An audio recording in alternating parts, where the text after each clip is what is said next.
O tenente-coronel Mauro Cid, ex-ajudante de ordens de Jair Bolsonaro, afirmou em depoimento ao STF que o ex-presidente não só recebeu o documento que ficou conhecido como minuta do golpe, como também confirmou que fez alterações no texto. Vamos assistir. E no segunda parte entrava numa área mais jurídica, né, de estado de defesa, estado de sítio, prisão de autoridades e decretação de um conselho eleitoral, alguma coisa assim para refazer as eleições ou algo parecido. Esse documento, o senhor disse que previa a decretação de prisão de determinadas autoridades. Quais seriam essas autoridades? Ministro, basicamente, vários ministros do STF, o presidente do Senado, acho que o presidente da Câmara não, mas eram de várias autoridades, assim, tanto do STF como do Legislativo. Também previa, o senhor disse, uma comissão eleitoral. Sim, senhor. Essa comissão eleitoral iria... Qual seria a função dessa comissão eleitoral? Eu não me ative muito nos detalhes do documento, mas seria conduzir uma nova eleição, né, baseado numa eleição anulada, algo então, assim. seria para conduzir uma nova eleição após a eleição já realizada. Sim, senhor. O ex-presidente Jair Bolsonaro recebeu e leu esse documento? Sim, senhor. Recebeu e leu. Ele fez algumas alterações no documento? Sim, senhor. Ele, de certa forma, enxugou o documento, né? Ele enxugou o documento, basicamente retirando as autoridades das prisões, né? Somente o senhor ficaria como preso. O resto não... O resto foi concedido no habeas corpus. Piadinha do Alexandre de Moraes. Ao resto foi concedido um habeas corpus, porque as demais autoridades que estavam ali listadas para serem presas tiveram o nome retirado daquela minuta, só ficou o do Alexandre de Moraes. E é curioso ver o Mauro Cid falar que só ficou o nome do senhor diante do Moraes, que, portanto, é uma vítima, é uma potencial vítima, e ao mesmo tempo é aquele que conduz o interrogatório. Duda Teixeira, o que você destaca rapidamente antes do intervalo? O Cid falou de várias reuniões com o Felipe Martins, que era assessor do Jair Bolsonaro, também com os chefes das 3 forças militares, retomou muito, né, aquilo que já estava na delação dele, na denúncia da PGR, reforçou então que essas reuniões aconteceram e que falou-se ali sobre um golpe de Estado, possível golpe de Estado. Travestido de medida constitucional, é claro. Né? Antes de mostrar o próximo vídeo, Ricardo Kertzmann, o que você destaca e você introduz a respeito desse caso da trama golpista que teve depoimento do Mauro Cid hoje?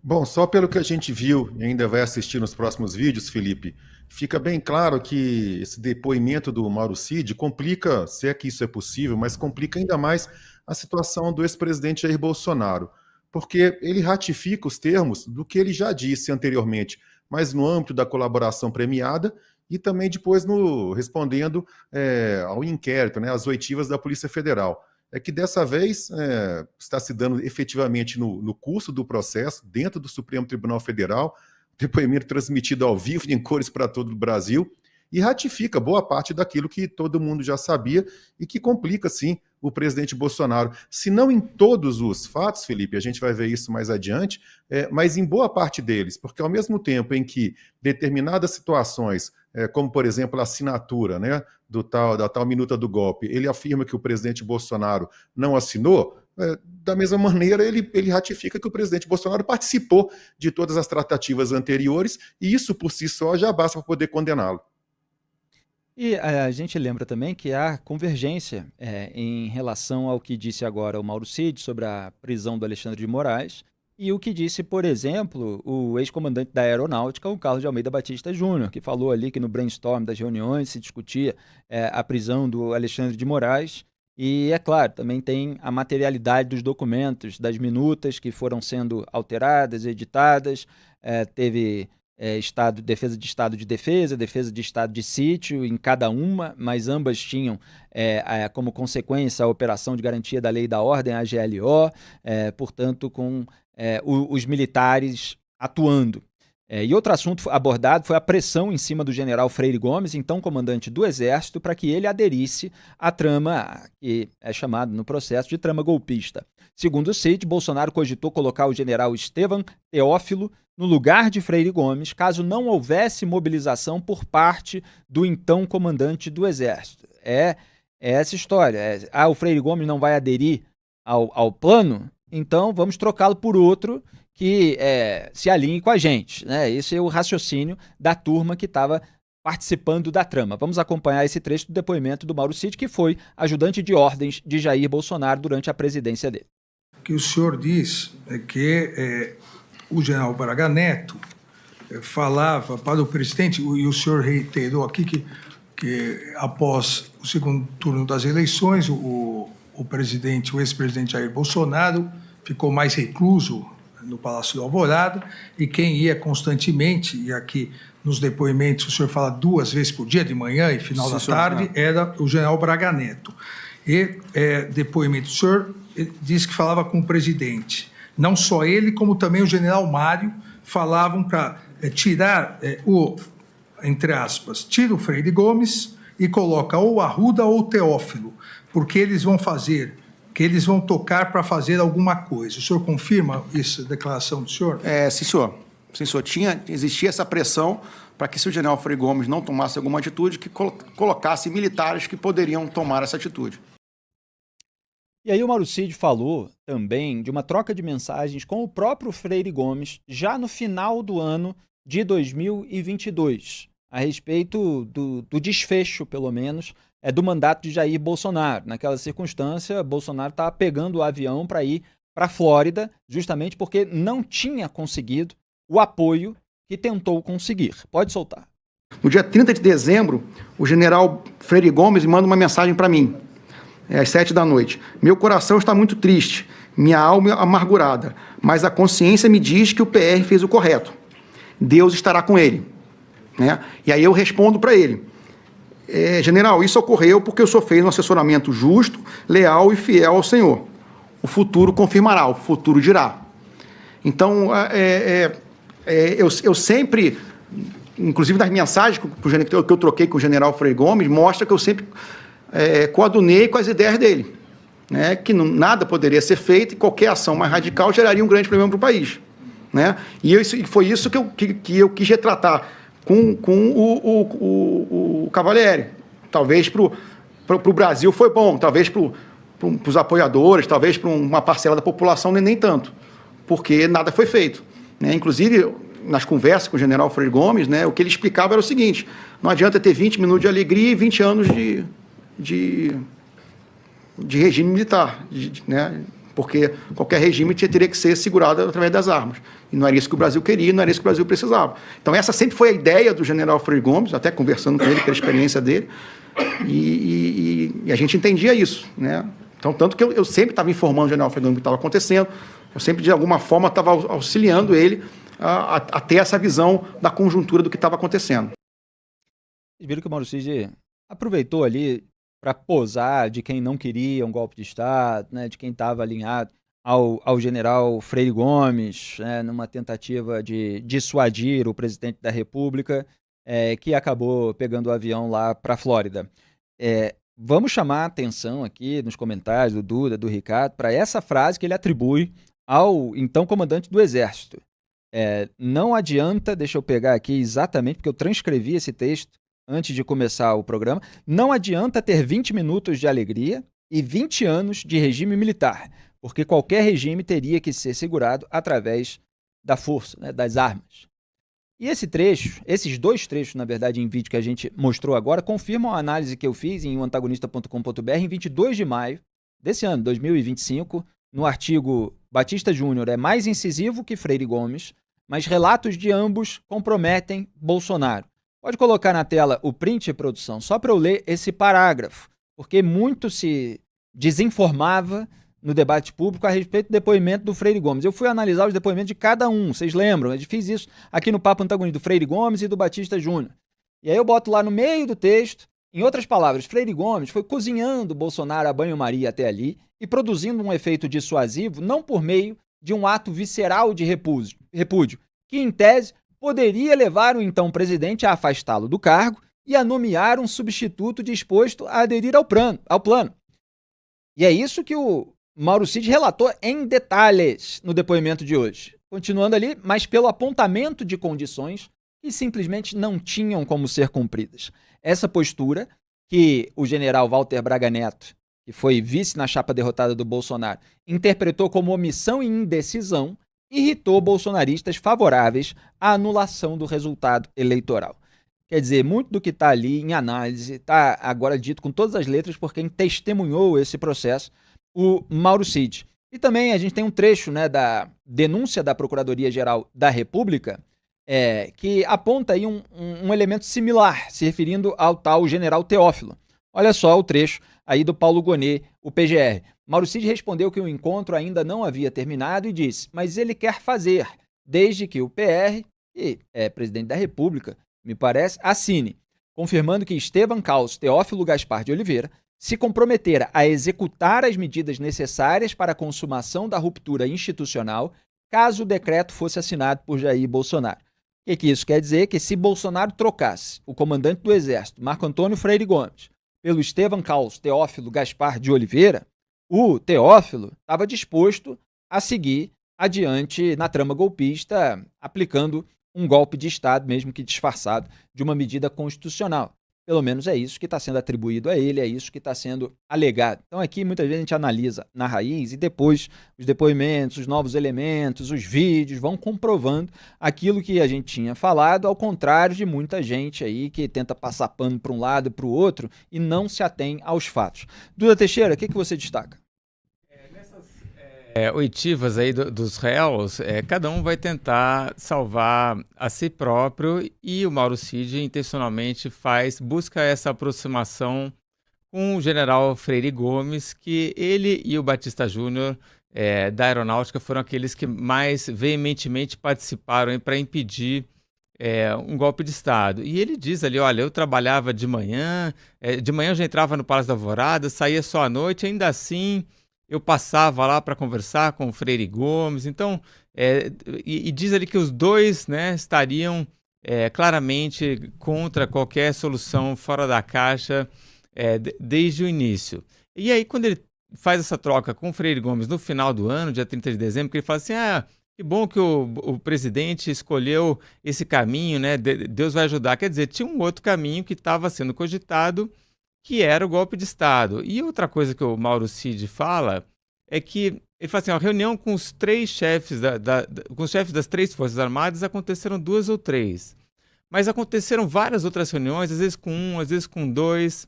Então, assim, quando o Freire Gomes e o Batista Júnior se negam, eles continuam fazendo outras reuniões com outros, né? E uma das preocupações do Freire Gomes, segundo relata o Mauro Cid, é que eles combinariam uma coisa sem o Freire Gomes, né? E que ele não teria, então, o Freire Gomes não teria oportunidade de dizer não ou de intervir depois. Então, não foi só uma conversa de bar. Isso aí é a partir da delação da conversa do Mauro Cid, né? Não foi só uma conversa de bar ou um brainstorming em que alguém chega ali e joga uma ideia, né? Tinha realmente essa intenção de tentar fazer um golpe ou uma nova eleição. E foi se tentando. O Freire Gomes recusou, aí tenta sem ele, vamos botar o Teófilo, não, vamos fazer de outro jeito, né? Tinha um plano B, um plano C. Eles continuaram tentando até que viram que não ia dar certo e desistiram. Pois e o depoimento se alongou bastante a respeito desse ponto, de toda a pressão em cima do general Marco Antônio Freire Gomes, ou então comandante do Exército, com carta de um outro grupo de militares. Isso tudo estava descrito no relatório de indiciamento da Polícia Federal, foi descrito na denúncia da Procuradoria-Geral da República. O Mauro Cid até explica que não eram os mesmos militares das Forças Especiais, os que acabaram sendo apelidados de Kids Pretos, era um outro grupo. Também se falou ali a respeito de se levar aquelas informações para um programa de uma emissora de rádio onde atuava um influenciador, entre aspas, que está no banco dos réus, que foi indiciado, denunciado e virou réu. Então houve muitos detalhes a respeito desse momento. Ricardo Kertzmann, quer destacar algo a respeito desses outros vídeos que a gente mostrou do Mauro Cid? Brevemente, essa tentativa do Mauro Cid de se postar como democrata, né, como se estivesse contra essas tratativas de golpe, me chamou a atenção quando ele cita a fala do general a respeito de é melhor 20 minutos. Se você puder repetir, Felipe, eu me esqueci ela agora. 20 minutos de. Não adianta 20 minutos de alegria e depois 20 minutos de regime militar, que precisa ser segurado com a força das armas. 20 anos, né? De regime militar, uma referência, evidentemente, ao período aí da ditadura, que durou até mais um pouquinho. Então, quando ele começa a falar que é preferível 20 anos, não adianta 20 anos de alegria, né? 20 minutos de alegria para depois ter que aguentar. Quando ele ia falar os 20 anos, me pareceu que ele iria usar a palavra ditadura. Aí ele dá uma pausa e fala regime militar. Eu fico impressionado como a maioria dessas pessoas tem dificuldade em adjetivar o regime militar como uma ditadura, porque de fato foi uma ditadura. Usar esse termo de que aquilo foi um regime militar, um período militar, não apaga todas as arbitrariedades, todos os atos ditatoriais que foram cometidos naquela época. Aliás, Ricardo, você é de Minas Gerais e foi uma baita polêmica aí nas redes sociais outro dia que o governador Romeu Zema deu uma entrevista e ele falou que é uma questão de interpretação, exatamente esse ponto, né?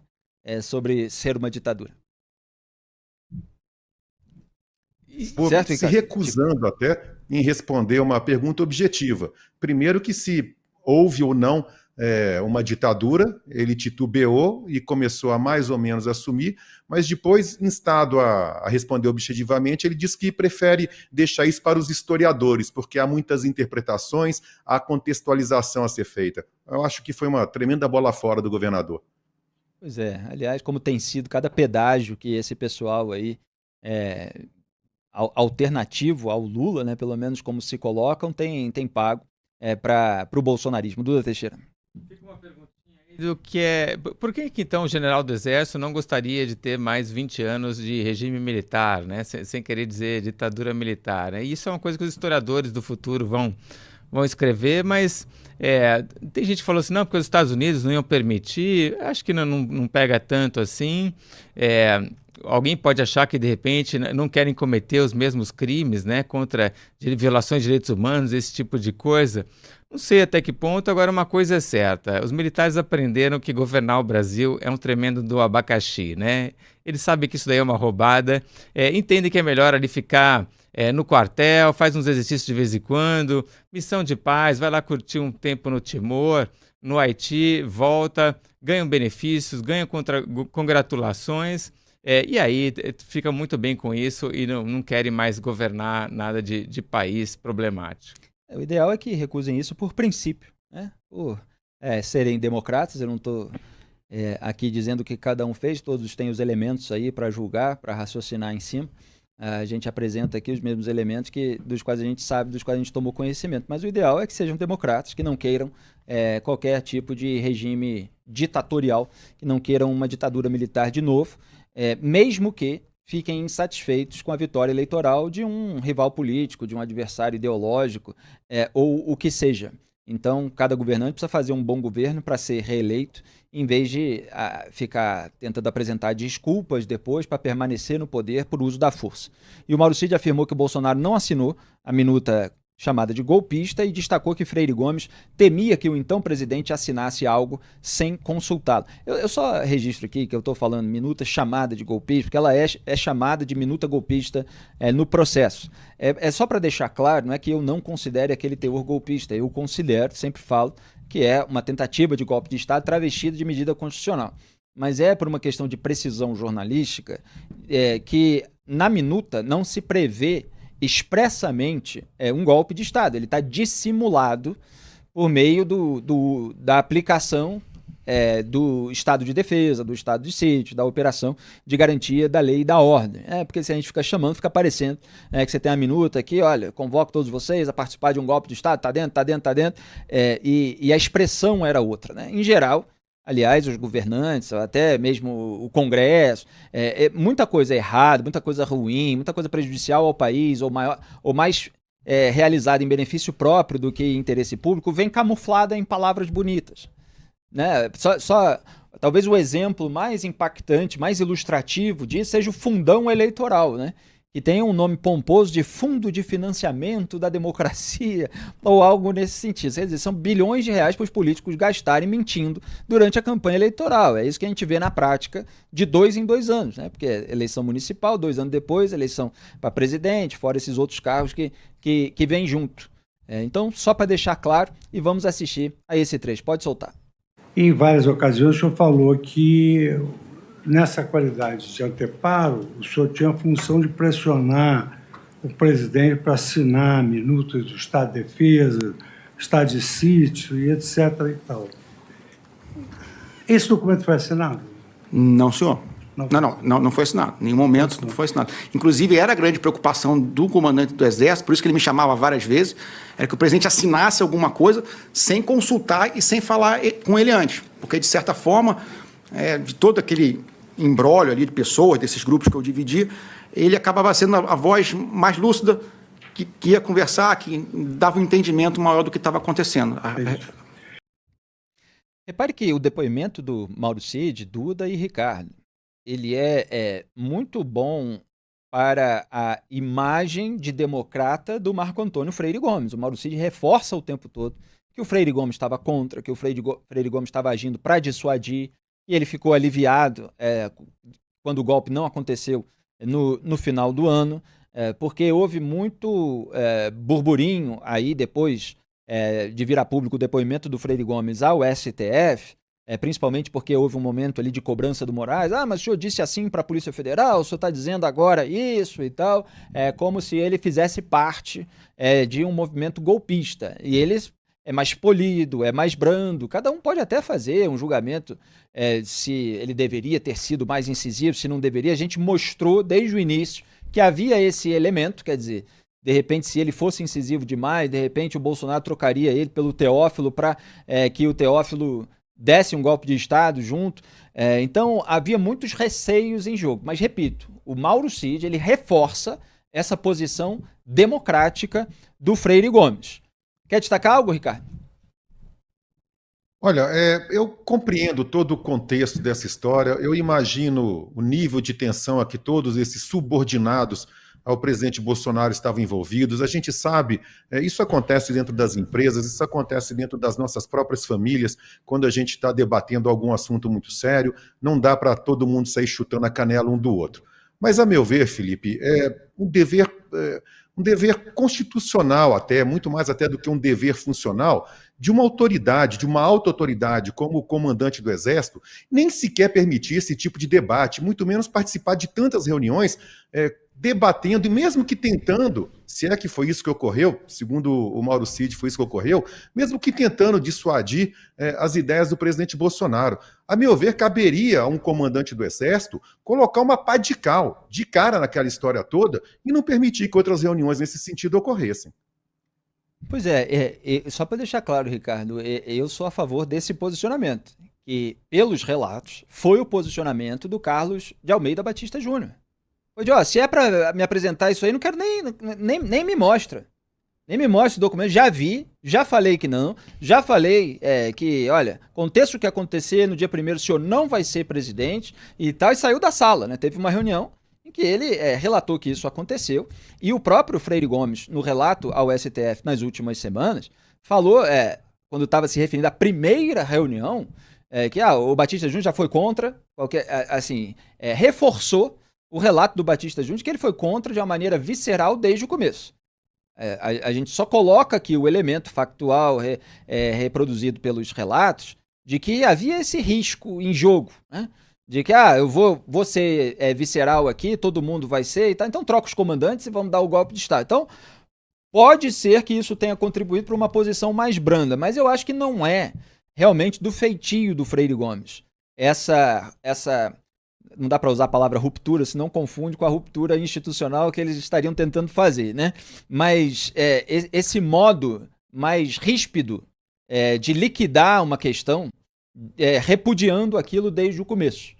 Então, repito, cada um faz o juízo sobre o comportamento que julga mais efetivo ou adequado para aquele momento. Eu, evidentemente, me identifico, vamos dizer assim, com uma conduta de que, olha, isso aqui não vai acontecer, eu não vou participar disso, E se vocês continuarem falando a respeito disso, vou ter que tomar providência e tal. Ou desde o começo, já tomar em algum sentido, enfim. Mas é uma situação muito delicada, uma tensão muito grande, e cada um conduziu à sua maneira. E o público forma o seu juízo. Doutor Teixeira. A gente está tentando montar uma história que aconteceu em 2022, com uma narrativa, e a gente tem aí meio que um perfil já dos personagens envolvidos. E dá para ver claramente, pelo relato do Mauro Cid, que o Freire Gomes é uma pessoa mais polida, mais educada, tentou ali aconselhar o Bolsonaro, e no dia 30 de dezembro ele agradece a Deus, né? Que bom que Deus lá iluminou ele nessa decisão. Ufa.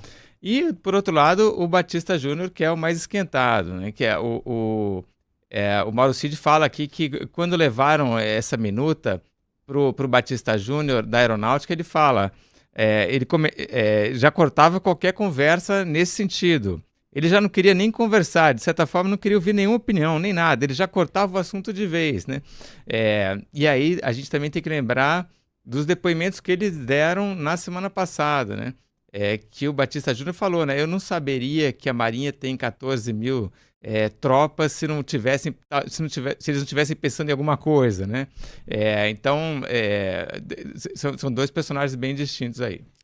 Exatamente. E aqui a gente reconstitui a história para que você tenha todos os elementos, para que você possa fazer o seu próprio juízo e ir raciocinando com a gente em cima dos fatos. Aqui não tem, como em vários veículos ou canais alinhados a um lado ou outro, ou ao Supremo Tribunal Federal, a ocultação de elementos comprometedores para o seu lado. Então aqui a gente aponta a sujeira de todos os lados e vai continuar assim. O Mauro Cid, ex-ajudante de ordens de Jair Bolsonaro, em seu depoimento ao Supremo Tribunal Federal, tomado ali pelo ministro Alexandre de Moraes, também afirmou que recebeu uma quantia de dinheiro entregue em uma caixa de vinho pelo general Braga Neto, repito, que foi vice na chapa derrotada do Bolsonaro em 2022, e isso aconteceu no Palácio da Alvorada naquele ano. Segundo o Cid, o valor foi repassado ao major Rafael Martins de Oliveira, acusado de tentar viabilizar o plano Punhal Verde e Amarelo, que tinha, por um dos objetivos, neutralizar o ministro Alexandre de Moraes. Volto a repetir, porque é claro que tem propaganda bolsonarista para tentar deslegitimar qualquer elemento comprometedor dessa investigação. O plano Punhal Verde e Amarelo é um documento, ou seja, você tem ali um texto impresso que foi encontrado pela Polícia Federal numa das operações ao longo dessa investigação. E agora você tem mais elementos que ajudam a dar todos os contornos para essa história. Vamos acompanhar esse trecho do Mauro Cid. O intuito eram manifestações apoiadas pelo Exército na frente dos quartéis, né? Então eu fui procurar o general Braga Neto para perguntar sobre se havia alguma maneira, né, do partido ou alguém ajudar. Ele orientou que eu falasse com o pessoal do partido. Aí eu falei com o coronel, não me lembro o nome do coronel, tesoureiro do partido.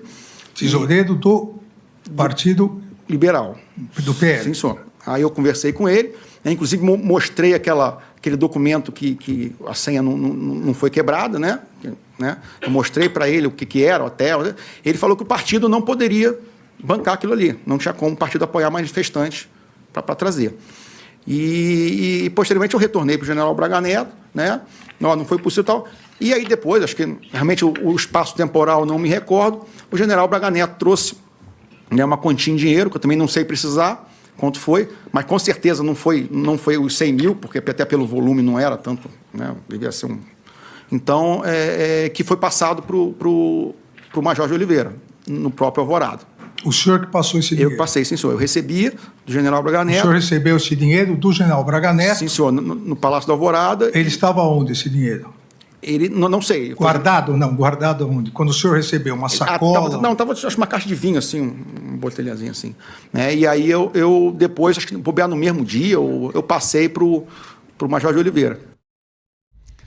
Tá aí. E em outro momento do depoimento, Mauro Cid afirmou que a deputada Carla Zambelli levou o hacker Walter Delgatti Neto a Bolsonaro para falar de fraudes nas urnas. Vamos assistir.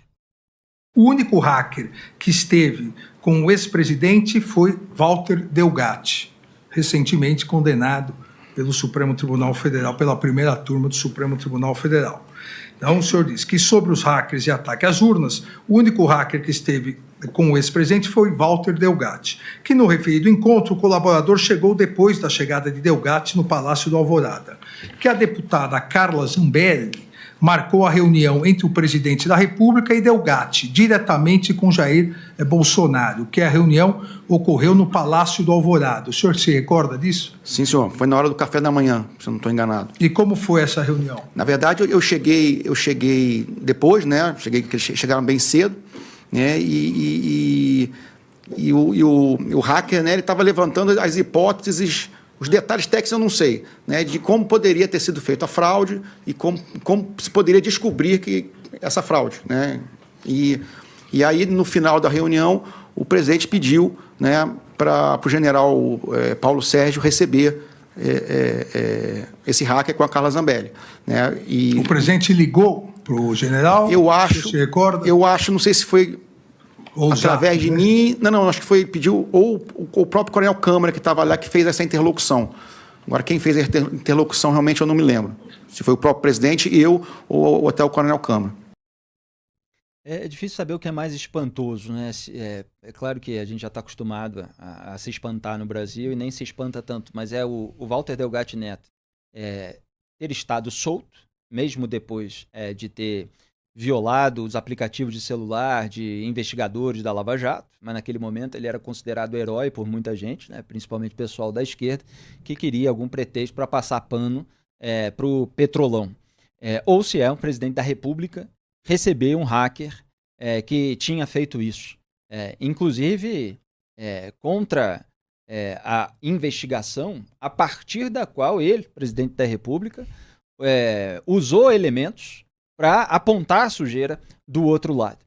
A gente vai mostrar o último vídeo, que aí a gente já comenta os três aqui na nossa rodada de análise e comentário e já esgota essa pauta. Pode soltar o Mauro Cid falando que me parece não ia acontecer nada, porque acabou que não teve o apoio das Forças Armadas. É isso, produção? Vamos ver. Ele afirmava isso com uma certeza própria? O presidente afirmou isso para ele? Se não houver fraude, não vai acontecer nada? Isso foi uma afirmação do presidente? A questão, doutor Celso, se não houvesse fraude, não haveria golpe. Se houvesse fraude, haveria golpe. Essa é a questão, doutor Celso? É isso. Não foi encontrada a fraude, nada vai acontecer. Essa é a questão. Por favor.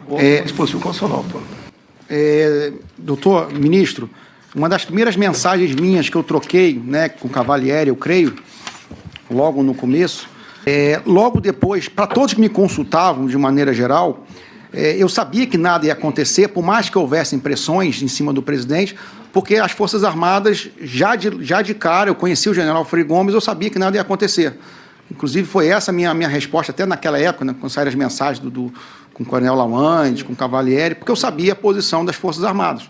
Independente do que acontecesse com as eleições, né, dificilmente alguma coisa ia acontecer, porque sem apoio das Forças Armadas não teria nada que fazer, né? E era um momento que o presidente estava muito fragilizado na parte de saúde, inclusive era uma preocupação muito grande do próprio general Heleno, a parte de saúde dele. Mas ele o presidente nunca expressou a ideia de temos que achar uma fraude para assinar algum decreto. Isso... Ele nunca expressou... esse tipo de não conversa... havia esse condicionante. Não havia esse condicionante. Ele ouviu... O presidente tem uma frase famosa, mas eu quero saber no âmbito ali do Palácio, naquele contexto dos meses de novembro e dezembro. Ele ouviu o presidente dizer que só agiria dentro das 4 linhas da Constituição? O senhor ouviu isso? Sim, senhor. Quer dizer, o Mauro Cid, ele confirma que o Bolsonaro não colocava como condicionante para um golpe travestido de medida constitucional que fossem encontradas fraudes nas urnas eletrônicas. Isso não alivia em nada o Bolsonaro, né? Até o Moraes cobra ali a confirmação do Mauro Cid, porque independentemente de fraude nas urnas eletrônicas, ele estava buscando uma maneira de permanecer no poder e foi consultar os chefes militares para uma medida drástica. Então, Ricardo Kertzmann, repito, a gente viu aí o Mauro Cid falar do dinheiro repassado pelo Braga Neto, do hacker que a Carla Zambelli levou para o Jair Bolsonaro e também de que ele acreditava que nada iria acontecer porque conhece o Freire Gomes e percebeu que as Forças Armadas não adeririam ao golpe de Estado. O que você destaca? Esses bolsonaristas mais convictos, né, os mais fiéis, eles insistem o tempo todo nessa retórica de que não houve nem sequer a tentativa de golpe, porque não existe golpe sem tanque na rua, sem soldado, tentando resumir toda essa história aos atos de vandalismo lá na Praça dos Três Poderes no dia 8 de janeiro. Só que fica cada vez mais claro, fica cada vez mais patente que não só houve muita tratativa, muita reunião a respeito, e não tem essa história de jogar dentro das 4 linhas, não, porque a gente já cansou de analisar isso. GLO não é medida dentro das 4 linhas por causa de mau resultado das eleições, nem artigo 142, nem nenhuma dessas teses malucas. Estado de O que defesa, fica estado cada de vez sítio. mais... E também. E o que fica cada vez mais claro, Felipe, é que para além dessas reuniões, dessas tratativas, de fato ocorreu, em alguma medida, os tais atos preparatórios, sim.